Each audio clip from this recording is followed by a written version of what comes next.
There's nothing more satisfying than finding the perfect green paint for your living room. Except maybe popping open that can of Valspar Ultra and rolling that first smooth stroke on the wall.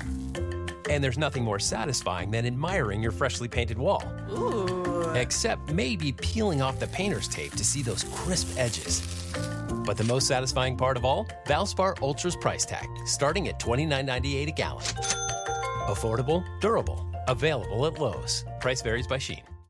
Just while we're hot and bothered, guys, do not scroll away. Leave a like, leave a subscribe. I don't know what the things are I'm just fucking pointing pointless, all right, guys? But check out Plunder World because we spoke Northwoods, we spoke Kennedy, we spoke... What else did we speak, bro? Hit him, bro. Hit him. Well, I'm all about inspiring people. So if you're looking for just boots on the ground inspiration to grow by hops, not leaps, then pay attention. I'm full of advice. You can reach me anywhere, and I will try my best to inspire you because that's my goal. Boom. Oh, yeah.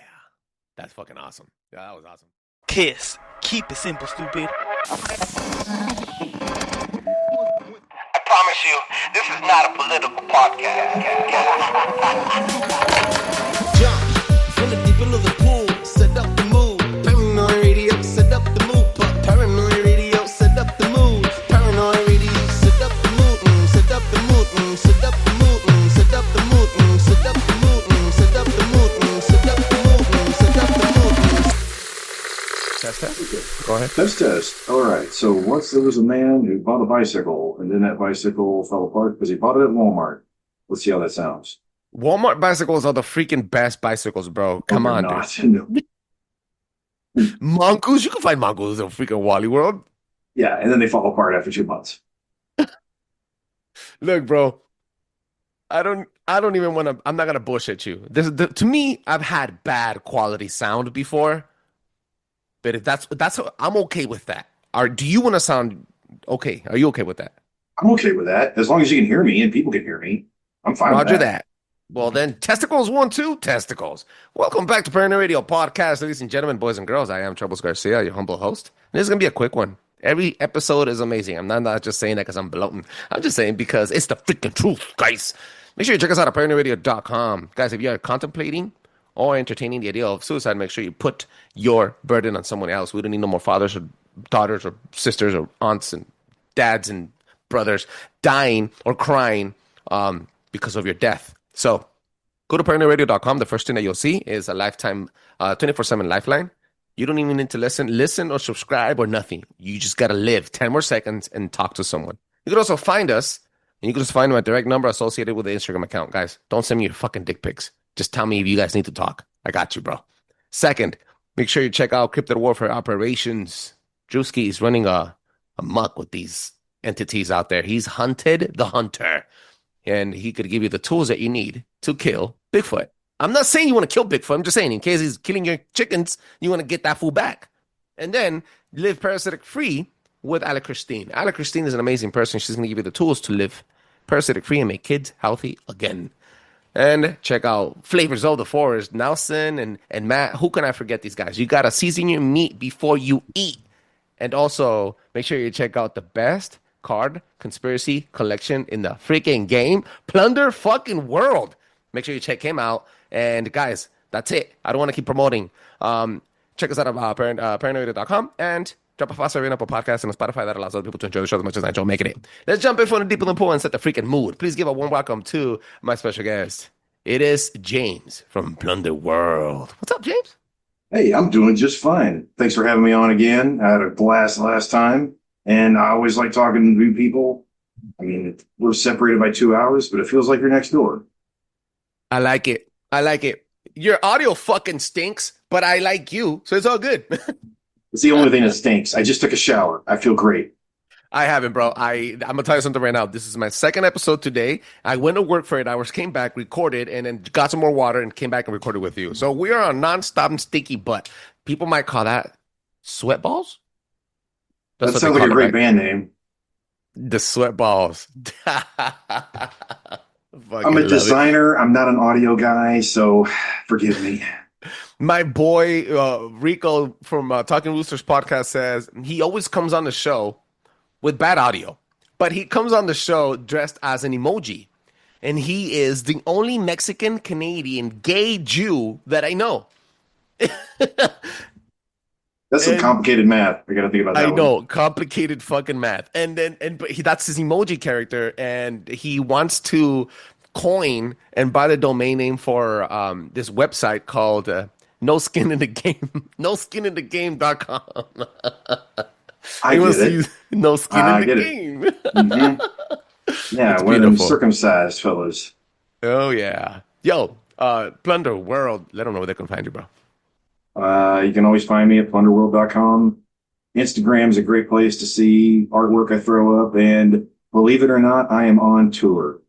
I am taking my cards to all kinds of shows because you got to meet the public. And I've learned quite a bit about sales.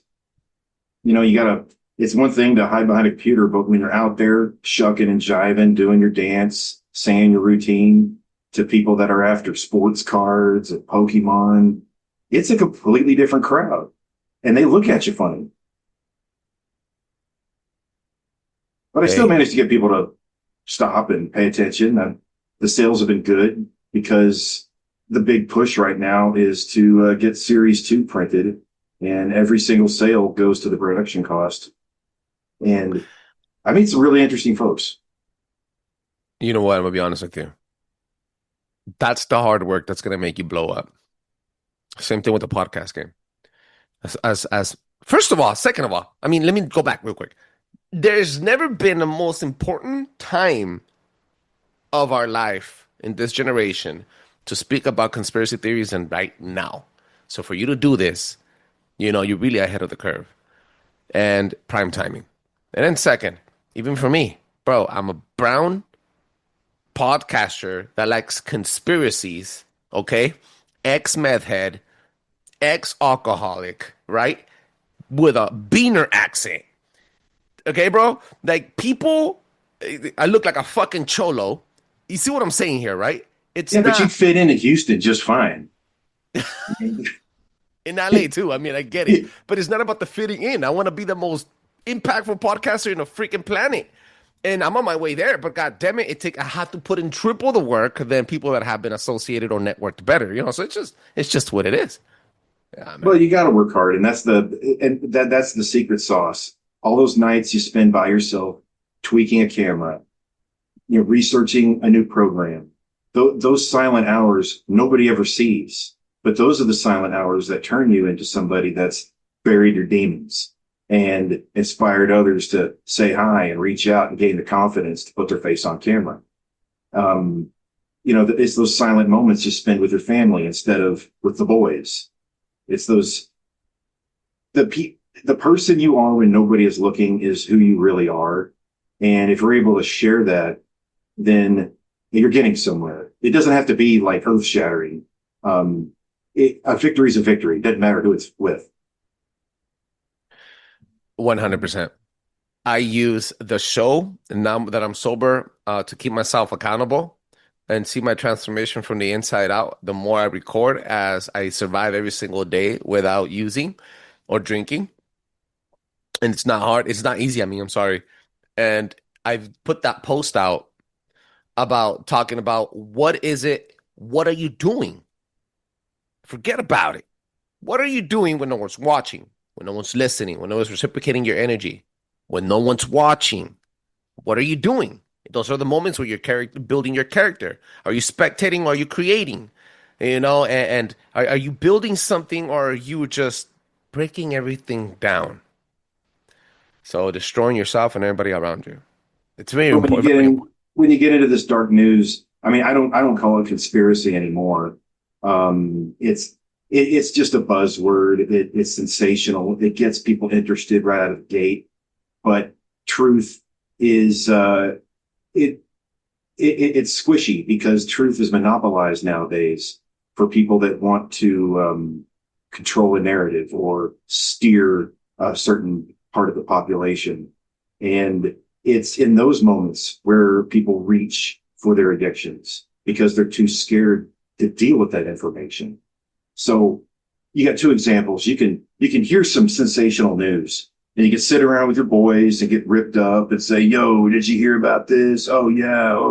Okay, that doesn't get you anywhere. All it does is it turns into a competition of who the smartest person in the room is. But what are you going to do with that information? You know, just 5 years ago, I'm sure we all had experiences where we're talking to people about businesses shutting down and what they want to put in our bodies. And everybody had a choice to make on their own in private, and nobody was looking. And what did they do? Did they use the information, or were they trying to be the smartest person in the room, but in reality they cracked and they succumbed and they took it? That's what we're talking about. That's what we're talking about when it comes to information. That's when it comes to sharing information. It's not enough to know something. And plus, look, we're Americans, and as Americans, we need our information packaged in a form that is, it's not as doom and gloom as going to a fire and brimstone preacher. You know, we want it sold to us. Let's be honest, whether it's in a TV show, a movie, you know, or even a set of cards, you know, that's what we do. And it shouldn't be depressing. It shouldn't be sad, because we can't change it. But awareness, and a fun way of awareness, I think, is the best way to reach this generation. Boom. We have all the tools, so take advantage of them. Take advantage of it. In us as creators and almost as gatekeepers should open the floods of those gates, or the gates of those floods. You know what I'm trying to say, guys? Yeah. You can't, it doesn't matter. And I'm going to freaking put this out because something just happened privately, and people that listen to the show that know, in private chats, they're going to know what I'm about to say. It doesn't matter who you have on your show. Doesn't matter when you started your show. Doesn't matter who does it last or who does it first. It matters who does it best. So the point of you having someone on the show is to get other people to get that person on the show so that the message can be spread, not so you can be king and gatekeep. It's retarded that people that do that. That just happens. It happens all the time. It happens with podcasters all the freaking time. In the same community, in some of my closest alliances have done that to me. Shut the front door, bro. And it doesn't matter if you copy or not, or it seems like you're being copied. Bro, even if you were being copied, you should be flattered. You should be honest about your inspiration. Be honest about it. I mean, there's no shame. There's no shame at all in saying, hey, you know, so-and-so inspired me to do this, but I want to do it in a different way. Boom. There's no shame in that. Give people credit. Build people up. That's how you join forces. You think you were the first conspiracy theory card game, a card collecting? No, but you came and you're doing it better. Doesn't mean you copied anybody. You know, but man, you know, it's those quiet hours where you see your own warts. You know, I do photo and video production, and I cannot look at things I've made a year ago. I can't, because I see all the warts, I see all the flaws, but you got to get past that. You have to realize that. You know, it's kind of like when I tell my son and other members of my family, like, look, you may not be the best at fixing a car, but if you're the only one in the garage that knows anything about repairing that car, then you are the expert. Okay, and you can apply that in pretty much anything that you're interested in. But the key is that you have to have I hate the word passion. You have to have an innate drive to want to do it when nobody's looking. When you have that free space of time, you might be tired. You want to take a nap, but that urge to get that idea out of your head compels you to stay awake, and you're doing it just from your own natural energy. Own natural energy. Talking about own natural energy, something natural that you're really good at. It's putting out this freaking content and putting it on the freaking screen. I want you to pull out one of those cards, bro, and talk to me. Same thing that we did last time. Let's promote those cards. I'll tell you what I can do is let me pull up a screen share here of a couple of previews. Series 2 is ready to go, and here's hold the breath. Okay, so This is a key card that's in Series 2. And Cloward and Piven are a duo that researched how to crash the welfare system. And they wrote several books that the answer for a true change in the homeless situation was to put so many people on welfare that it crashes the entire system. And this is known as the Cloward and Piven strategy. And the people today are being incentivized to get on the dole and have other people pay for their problems. And this isn't by accident. This is deliberate. One of the key aspects of these cards that I always want people to realize is that this is foundational knowledge aimed at teenagers, aimed at young 20-somethings. Most people that get these cards that are like us are going to flip through them and go, oh, okay, yeah, I know about that. I know about that. But that's not the audience. The audience is for those Pokemon collectors, for those sports card dorks that just have to go ahead and have their collecting fix. And they never bother reading the news. And I totally screwed up my slideshow. So, hold on a second. So one thing I want to point out is how this is actually affecting people in my own life. My son and I are interested in science, of course. And one of the things that comes up is animal research. And I think some of your audience might be familiar with the monkey research study by a man named Harry Harlow. I don't know if you're pause this real quick. Okay, I think it's coming up. This is it on the slideshows, and I'll quit trying to mess with it because this is hard to do with one hand. Okay, so there was a scientist named Harry Harlow, and what he did is he wanted to see if he could affect the way macaque monkeys loved a mother. And so this sick guy would get hammered at bars and come up with these twisted ideas where he would remove babies from their mothers, and in place he would put the body of a fake monkey mother that she was covered in wire and hard to touch. And you have another one that was padded with soft fabric, and the monkeys would bond to that mother. And then he would scare the young monkeys with all kinds of devices, and then he would torture them, and they would run instinctively back to the soft mother. Now, later, these same young macaques would have children of their own and either kill their children, neglect them, and just be overall bad parents. Now, that is an important concept, and I put that in a card because the other day, my son was going through his old childcraft books. I don't know if you ever received childcraft books, but they're kind of like little small encyclopedias with simple little educational topics. And he was flipping through it because we were going to get rid of some old stuff in his bedroom. And he says, hey, man, check this out. And so he flips over to a page in his book. And what is there? It is a picture of Harry Harlow. And if you can see that, there is the soft mother with the baby monkey attached to it. Get the front door, man. Oh, God. Yeah. And the caption is very intriguing. It says, the things Dr. Harry Harlow has learned about baby monkeys may help us find better ways of raising human babies. You get that? Human babies. This is not about researching monkeys. This is about affecting human behavior. And the dadgum book does not tell children what a twisted, drunk, torturing lunatic this guy was. Okay?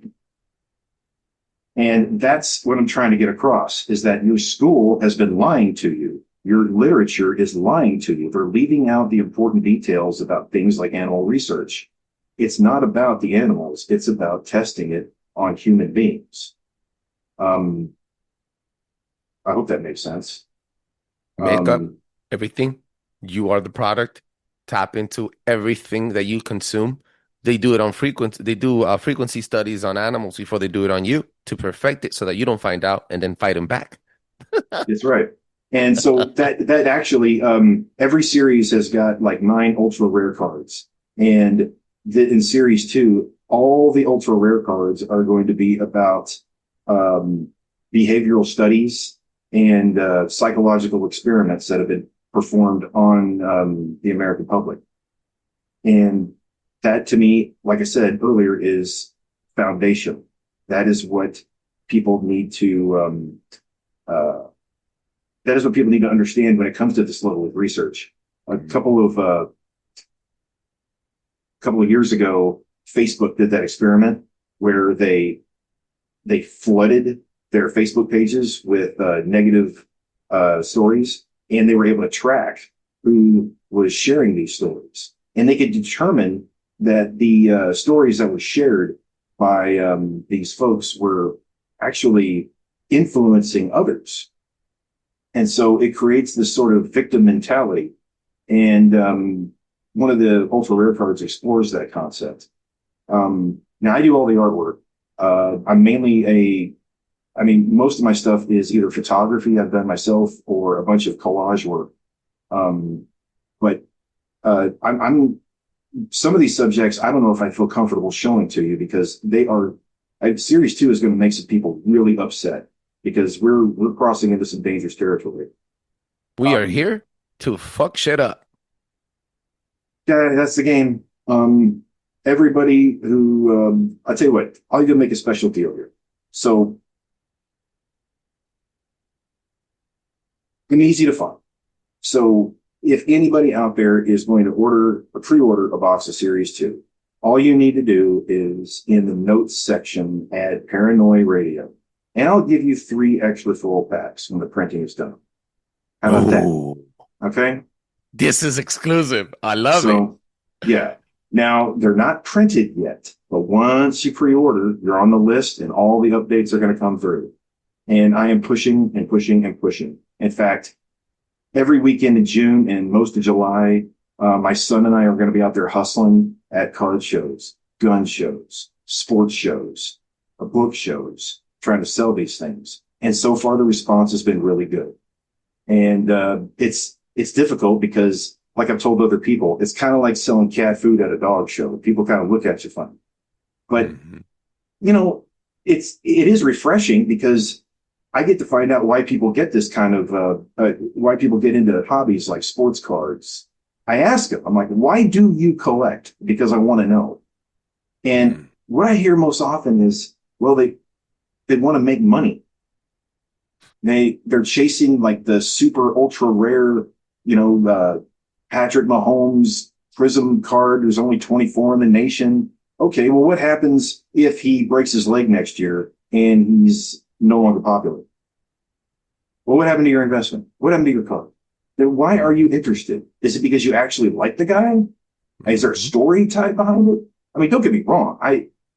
There are certain cards and subjects I've collected over the years, but they were tied to a story. It wasn't for some mindless chase, if that makes sense. Mm-hmm. I think those things keep us children until we're well into adulthood. It makes us kind of like, by the time we're 50, we sound like, little boys. We don't have anything interesting to talk about. We don't have any basic knowledge about our history. I'm kind of rambling. No, but you are absolutely right. Just because, first of all, remember what I told you. It is a very, very good time to get into the conspiracy game. And also, if you ever thought about podcasting, this is the time to do it. Because just guess what's mainstream right now. Even if it's controlled or not. Podcasting. It's just what it is. And the little niche and the category of conspiracy theory, culture, governmental conversations is in. We are the mainstream media. So I need you guys to dive deep. Oh, what is it? Dive deep into that. I've actually That's made what I have. Yeah, I've got some major prints. I'm making large prints of some of my more These are cards from Series 1 that have blown up and made into 8x10 prints. And these are all photos that I've shot and edited just for cards. A little hard to see on camera. Oh man, I lost my light. Check it out. Have you had the opportunity to put this as posters? I'm working like on what that, but I mean, posters? I'm a one-man operation. I'm not growing in leaps. I'm growing in hops. Okay. But like what I want to get across is, there's another topic that I think this might apply to podcasting. This might apply to, obviously what I'm doing, but the idea of selling yourself, I mean, look, I'm in the 80s, everybody was complaining about people selling out, like your favorite bands or your favorite artists selling out. Well, the reality is that we all sell out. Okay. But we usually sell out in the form of, getting that job at Best Buy or, working at McDonald's, where you're selling somebody else's slop. I guess what I want to impart to anybody that cares about, doing their own thing is you still need to sell yourself. And part of that mindset is that you have to be your biggest fan.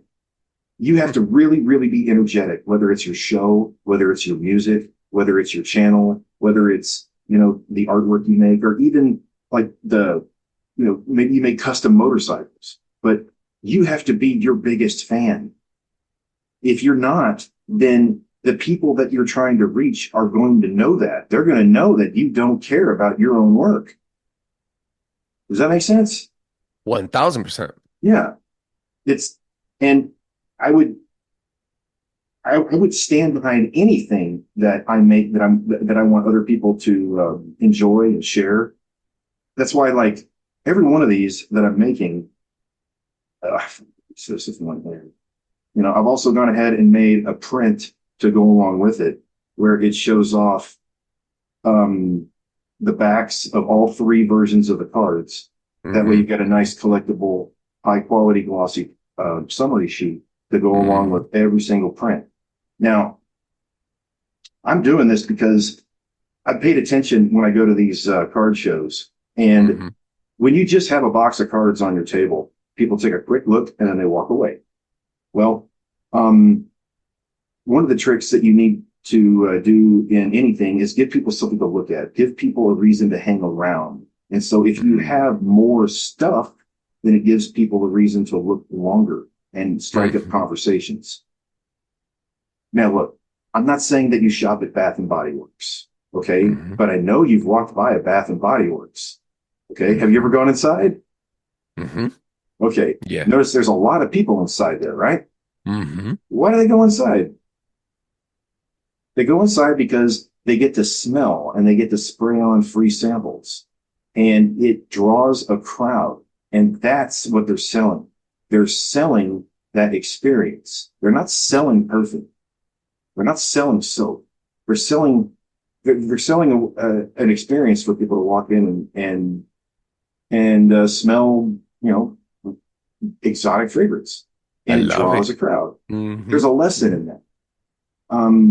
There used to be in outlet malls, there used to be a place where men would make big batches of fudge. And it wasn't in the back of a kitchen. They moved the kitchen to the front of the store, and it drew a crowd because you get to see these guys with big paddles making huge piles of fudge. That sounds gross, but they would tell stories and make people laugh, and it drew a crowd. Okay. So the lesson in that is you need to think of a way to draw a crowd. When I go take photo and video for a client, my best advertisement is when I'm out there actually doing it. People approach me. They ask for my card. I can advertise on the internet. I can do all kinds of attempts at advertising, and I don't get any response.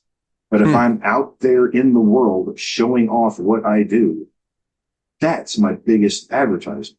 And I think that's true with everybody. Does that make sense? Woo! You dropping bombs, dog.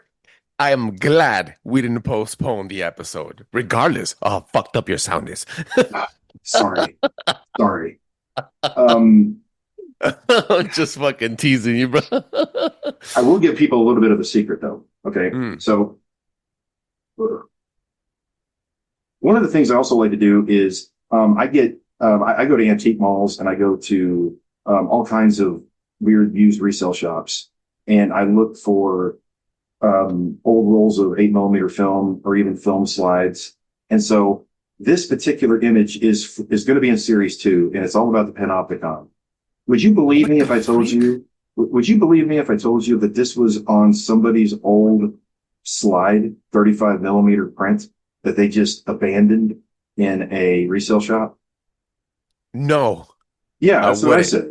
I'm like, well, thank you very much. I'll take that. I mean, what is the Panopticon? Well, the Panopticon is a concept by a man named Jeremy Bentham. And he came up with the idea of the perfect prison. And you've probably seen it expressed in movies and TV shows, but it's a simple design where you have a giant, huge guard tower in the middle of a bunch of circular prison cells. Mm-hmm. And you make the top of the guard tower tall enough to where nobody can actually see the top of the guard tower. Mm-hmm. Now, what this does is it creates a psychological effect where the prisoners always feel like they're being watched. And so they behave accordingly. They don't violate rules. And they even police each other for fear of being seen by the invisible guard. Mm. Now, there have been actual Panopticon prisons built. I believe there was one in New Jersey, I think, that was reopened to take in COVID patients for quarantine. But there have been actual Panopticon prisons built. And it's a terrifying concept, especially if you put it in context of the digital age, where everything's being watched, recorded, spied on. But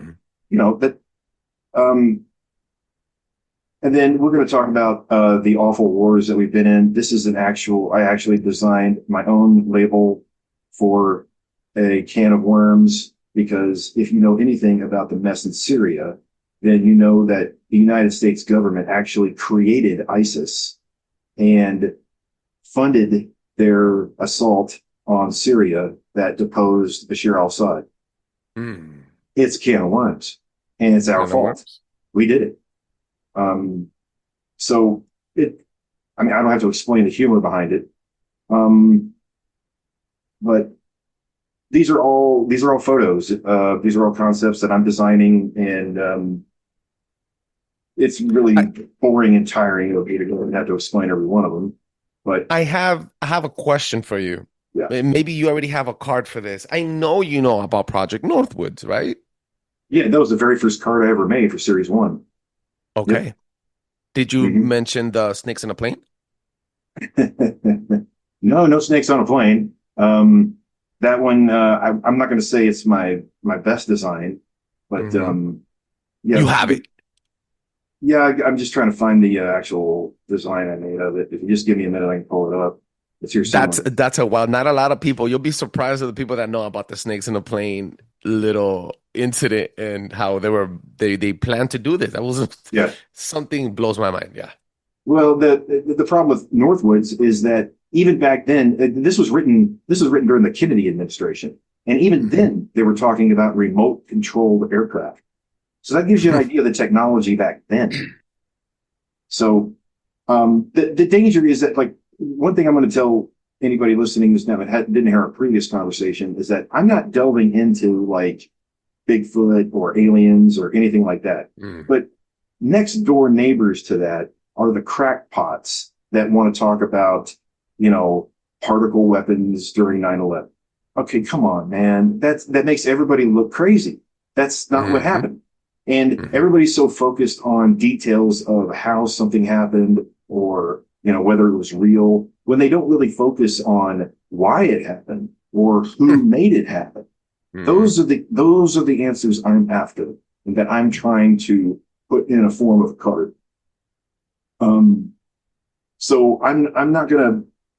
I mean, there's going to be some information on like maybe Kennedy and what happened on September 11th, but it's going to be stuff that is actually proven, like the truck, like the moving vans that actually had explosives in them, and the New York police pulled them over and found explosives in a truck that was going to be parked at the basement. I mean, that really happened. Forget whether or not the plane hit the Pentagon. I mean, there's a plane hit the Pentagon. All right. And it's, so I guess what I'm trying to say is the realm of speculation is never going to be entered when, I make a card. I want people to see something and go, holy crap, I need to look into this. I like the fact that you said that, because people run wild in this type of town. Believe me, we're paranoid over here. And I get it. I like to say, everything is a conspiracy. And again, just living simulation is a conspiracy. And I'm a God-fearing man. And I know there's a creator. And I know his name is Jesus. But even him letting me run around this world, simulating my life, is a fucking simulation.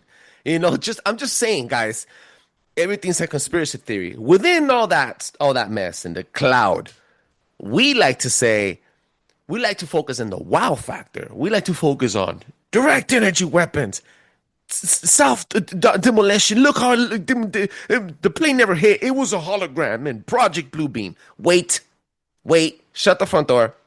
Even let's just say that what's it called? Holograms exist. Star Wars stuff, right?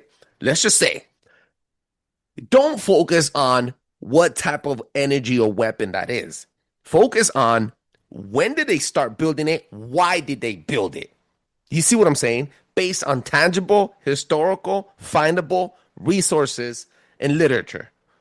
That's what I like to say. That's why we always say hashtag look it up. The root of that is go look it up and don't just look at the lasers coming from the sky and burning and starting fires in California. It's not just about that. Ooh, Northwoods document. I love when he does that. I'm surprised you don't have any little minions out here just getting railed in the butt. In the screen like last time. Yeah, well, I don't have any news articles ready to pull up. That's my default when I'm talking about current news or documents. I mean, I've got some hair-raising documents but they're buried. I'll tell you what, currently though, I've been really fascinated with the P2 Vatican connection in the 1970s and 80s. If you want topics for days, look into that. That's because I'm also looking for fodder for series 3. I've already started designing that. I've got at least 800 topics that I can dive into, each with folders, each with book chapters and page numbers in my library, and it's going to happen. But we it's like I said, I'm not getting there by leaps. I'm getting there by hops. I love it. Plunder World. James, let them know where they can find you one more time. So you can find me at plunderworld.com. I'm very easy to find on Instagram, Plunder World Cards. You can see dates for shows that I'm doing or appearing at. And sometimes, when I'm in the design phase, I always try to throw up new artwork. And I need feedback. I crave feedback.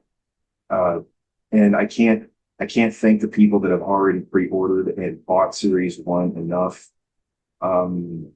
It's only because people like it that I'll keep doing it. And it's only going to get better. Series 2 actually has guest artists. I got 5 talented artists to supply artwork for 5 cards in Series 2. And I want to grow that too. I want to get more people on board. I think it's a great way to collaborate and just see what comes out of other people's heads. Mm-hmm. I love it. Make sure you check them out. Can I use the name Plunder World 2 for the name of this episode? Do whatever you want. It's your show. Yeah, but it's your name. I just want to make sure that we're okay with that to promote the show and promote the cards. But most importantly, guys, promote the information. Don't sleep on this, guys. Don't sleep on it. Shout outs to Tamara T, Level Playing Poem. She has your thing, your for series 1 in a freaking book, and she was showing me last year. She put it on her camera, and she's like, "Yo, I am collecting all of it. So if you have," she's looking for the rare ones, and then she goes, "If you have the other colors, I need them right now." So I'm like, "All right, bro, like." He hits somebody. There's a home run there. I could only imagine who else is doing it. So mad love, mad respect for what you do. Bro, not only because you shed grace and you spend your time here today, but also because you're on a freaking mission, and I respect the hard work. You got heart. Mad love and respect again. Make sure you check him out, Plunder World on Instagram, plunderworld.com. He's going to be in the description of the show. Check us out at PARANOIRadio.com. Drop a 5-star review on Apple Podcasts and on Spotify, because that allows other people to enjoy the show as much as I enjoy making it. Peace.